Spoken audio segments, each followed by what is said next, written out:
me a long time to come to terms with this, which kind of, in a sense, segues into the second time it happened with Cassandra. I was on meetme.com, which is supposed to be a way that you just meet people, you just meet friends and whatnot. But let's be honest, it's no one goes on there unless they want to try and get laid. I You might have, met friends on there. I tend to meet friends on there. I met three very good friends on there. One I'm no longer friends with because she played with my heart, really, and I ended up falling in love, and love's not something that just dies, unfortunately. So even during the beginnings of my relationship with Reina, this person contacted me out of the blue, and I ended up talking to her, and I told her it's like talk to her just the way I used to talk to her. So ultimately, it was very hard and difficult, and I tried to end the friendship several times. But the problem was that I was the reason why we were friends and whatever, and so like, okay, here's an issue that I have is the friend's name was Kimmy, and I really don't care about name dropping anymore. I think I'm just going to start doing it from now on, unless I don't know a person well enough to not do that. What, Callie? No, I'm not feeding you. So Kimmy, when I met her, she literally just got married, and we live states away, and we always have. She lives in Alabama, and she didn't have the balls to tell her new husband that she never wanted to actually be with him. And I've heard, like, over the phone, I've also, like, dealt with it while just being simply friends, not even, like, more than friends, just friends. She's like, oh, I can't talk to you right now. And I'm like, why? I'm in bed. And I'm like, so?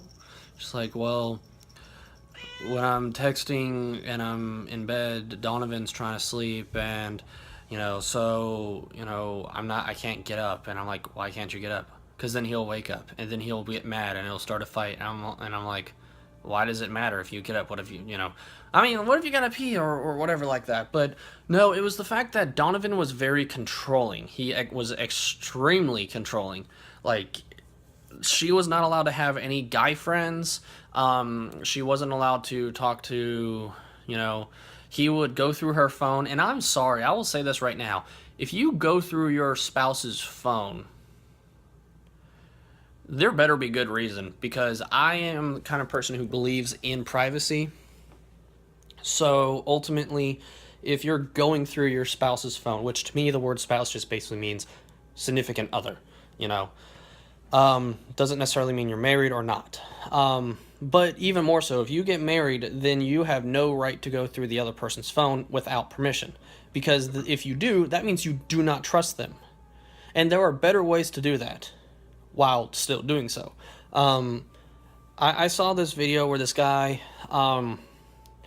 he found this app or program or whatever. I never used it. I don't know how it works.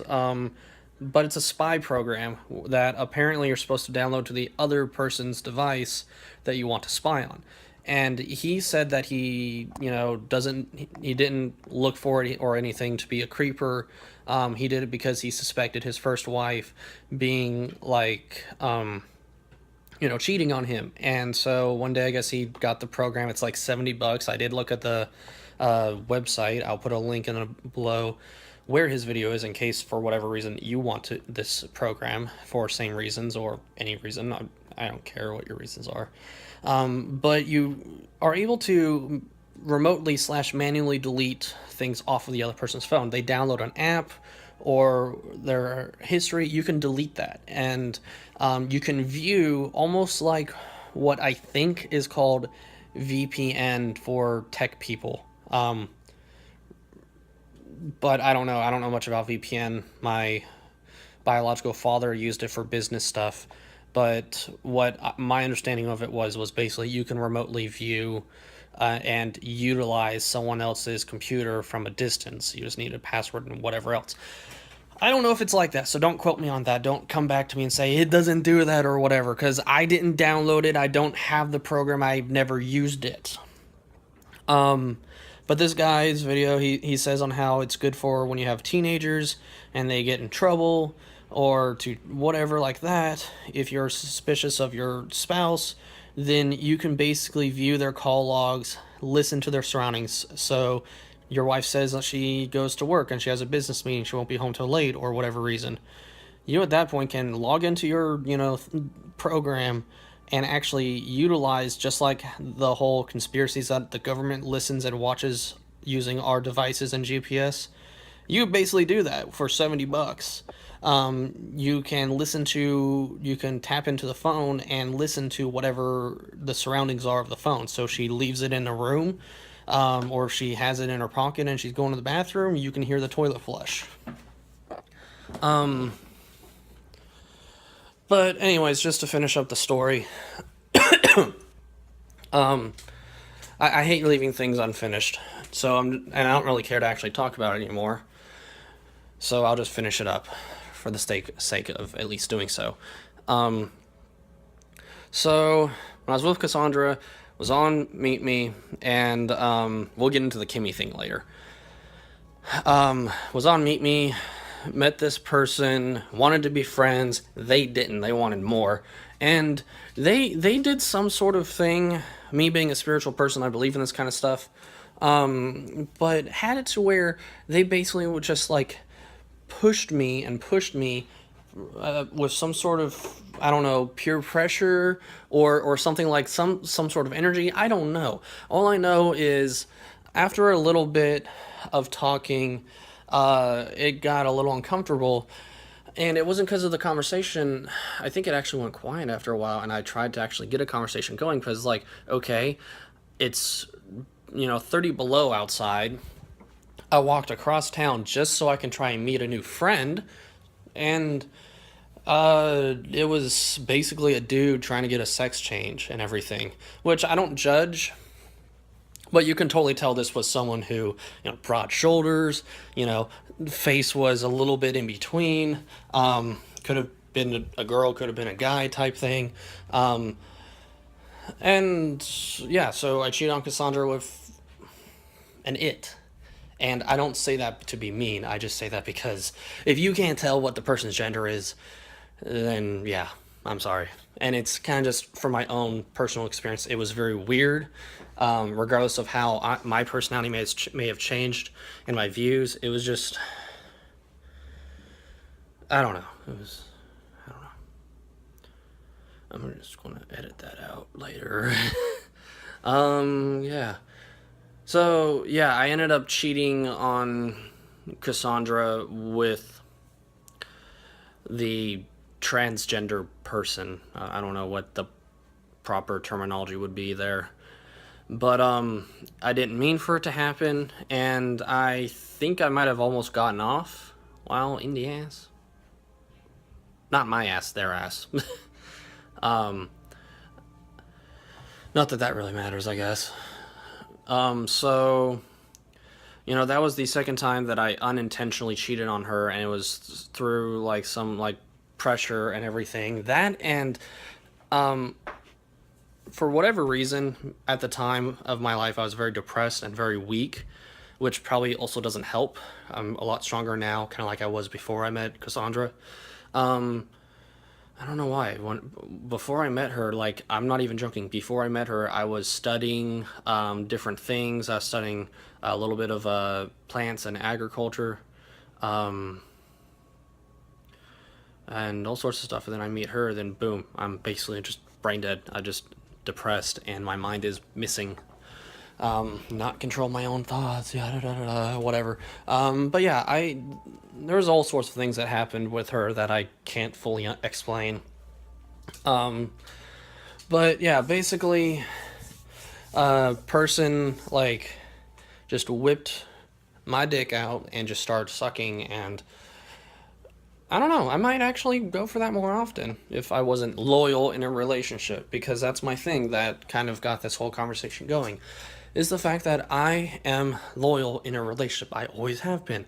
It didn't matter what was going on. I've had women lie to me, I've had women cheat on me, I've had women hurt me, but while in the relationship itself, I did not do those things until it was officially called off. I mean, it got to the point, and this is probably very bad. Um, I've developed a little bit since then, because me and Raina, we've broken up a few times, so obviously, and I've been the one who did the breaking up. That's how bad things got between me and my current girlfriend, and it's been a multiple times. We haven't even been together a year yet. But yeah, so I've always been loyal in a relationship. I've never really cheated except for with Cassandra. So one anomaly, right? No matter how many times it happened. And the third time was entirely intentional. There was no pressure. There was, oh yeah, the whole thing with Vicky. When we finally got to her sister's house, fuck, I'm blanking out. Felicia didn't have a bed for me and Vicky to separately or even together, because I'm that kind of person. I'm not saying, oh yeah, I'll sleep next to an ex-girlfriend, or I'll sleep with them, or whatever. No, it's like, I'll sleep with a guy, I'll sleep with a girl. I don't care who you are. We're sleeping. It's not like we're having sex, which probably sounds weird in this conversation, so maybe I should save that topic for another time. But yeah, anyways, so quick note, starting a new video here, just for the sake of getting the topic done and out of the way. A lot of people use the phrase, did you sleep with him? Or y'all slept together. And I don't fully understand why, because sleep does not equal, sex. So it's weird to do with one hand, but interesting. Might do that more often. Hey, you want to do that? I'm gonna come to potato. So shut up, cat. Don't look at me like that. Well, anyways, so I understand sleeping is a very private and kind of vulnerable place when you're asleep. That's probably where some rape events happen. You're like, oh yeah, me and this person, we were just supposed to sleep together, then boom, like getting raped, or I don't know. But I've never understood the phrase of sleeping together, because, like, I've shared a bed. I'm pretty much straight. I consider myself straight, as well as pansexual. I'll explain that in another video. So I'll explain it here. So me being pansexually straight is, I don't know, I guess there's like a wall there. There's a boulder, a barrier, a brick wall or whatever, mentally, to where I don't understand, or me being okay with doing something. And this is kind of just how human beings are. We mentally associate things. So